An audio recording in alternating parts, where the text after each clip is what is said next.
Hello everybody, my name is Sergio Flores and I'm here to give a presentation on what are the key factors or practices involved in creating a New York City professional ballet dancer. To start off with our first term, I'm going to explain what exactly is a New York City ballet professional dancer. As we all know, all around the world, there are many different types of dancers, whether it be hip hop, rock, with all spinning their hair all over the place, hip hop with them spinning on the floor on their heads, or even doing the spinning spider technique, or like Michael Jackson doing the old famous moonwalk. But with a ballet dancer, it's more than just that. They literally bring art back to life, which is something that not every type of dance can do. And this requires a lot of technique and a lot of years of training. It cannot just be achieved with 2 or 3 or even 4 years. It literally takes more than just that. Next term, we have practice. As we all know, practice is basically one of the main things in becoming a ballet dancer, because they literally need to work all their lives, like I said in the previous term, in order to achieve what they need. But it's not only about the dedication and attending all the hours of practice. It also takes determination, because along the way you're going to be facing a lot of struggles, and dedication is not going to help you overcome those. You need both of them combined in order to keep moving forward in this tough career called ballet. For our next term, we have rehearsals. Rehearsals is literally the next step after practice, because during this moment, you see ballet dancers practice what is going to be shown in public for the events. And these events change throughout the seasons, whether it be fall, winter, summer, spring, and even every year. It takes a lot of work and dedication, but practice is what helps them reach this point, which is basically their main stepping stones. And now in this, I'm going to show you a short clip about New York Ballet, but it's gonna be from this year or this past season, from what I know, for 2017-2018. And let me just click on it, and while it's loading, it actually loaded pretty quick. There we go. Stay quiet for this.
And there we go.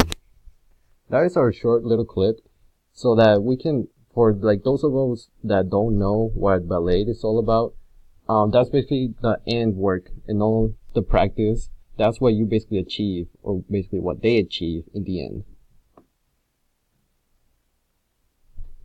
Next, here I am going to explain and show a little quote and a little bit of info I got from an article from Alberta, which is called Basic Training with the New York City Ballet.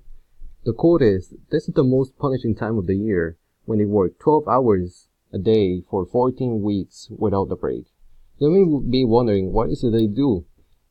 And basically what season of the year it is. And basically that season is during winter, because it is obviously the most demanding one.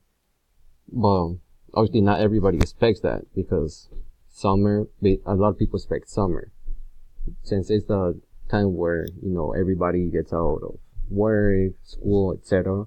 But no, for ballet, it's winter. The reason to this is because it is said to be the moment where it is most emotional, since all the snow comes down and it brings peace to the mind. That's basically what it is for the ballets, because everything's plain white. And here, from the statistics of the season of 2013 and 2014, they had around female dancers 51, male dancers 43. And keep in mind that they're all New York City ballet dancers. They usually work from 10:30 a.m. all the way to 10 p.m. That is a big amount of work. And it's not just the old-fashioned work, hitting hammers, building bricks, making houses, roads. No, this is something they really love, but just like any other job, it has its own risks. They can literally pull the tendons, break their bones, or even fracture their own toes, which in this case are one of their main tools for this. Because in ballet, they have this word called out. Many of us may be like, oh, it's just like out. It's like strike, you're out, right? Like you get out for a moment and you come back. But in ballet, it's more than just that. It's like the most discernible way to get banned from the ballet community, or basically like kicked out. Because when they tell that you're out, you're literally out for the rest of your life. There's no way in you coming back into that institution, which is, for example, in this case, New York City. Because even with the smallest injury, they can literally kick you out only because you're not capable of performing anymore. Which is why what ballet dancers do, especially during this time where they work 12 hours a day, which is insane, they literally had to go home, put their eyes in bucket of ice every night. Even during the workouts throughout the day, during those hard hours, they need to bandage themselves, do extra stretches, all for the sake of being able to fulfill their dreams of doing ballet, which is insane. But the purpose of all of this is not to scare the public, or even those that want to become this. It is in the way to encourage them so they can see for their own selves what it is to become a ballet dancer, instead of just hearing it. Because let's be honest, all of us believe what we see instead of what we hear. Only kids believe what they hear. As for the media, in order to reach out to the audience,